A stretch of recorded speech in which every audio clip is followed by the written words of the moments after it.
PA ఇమామ్‌దార్ case. ఈ 2 కేసెస్‌లో ఏమన్నదంటే, ఏ engineering college వాళ్ళ కాలేజ్ వాళ్ళు ఫిక్స్ చేసుకోవచ్చు. ఏ కాలేజ్ తగ్గట్టు వాళ్ళు ఫీజ్ అంతా ఫిక్స్ చేసుకోవచ్చు. కానీ మరీ టూ మచ్‌గా చేయొద్దు. దానికి ఒక ఎఫ్ఆర్‌సీ అనేది ఉంది. ఒక రెగ్యులేటర్ బోర్డ్ అని ఉంది.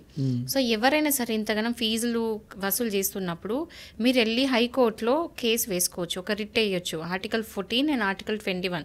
ఆర్టికల్ 14 వచ్చేసి ఏంటంటే రైట్ టు ఈక్వాలిటీ కింద, అండ్ ఆర్టికల్ 21 వచ్చేసి right to life and liberty. ఏంటంటే ఎడ్యుకేషన్ రైట్స్ వయలేట్ అవుతున్నాయి ఇక్కడ.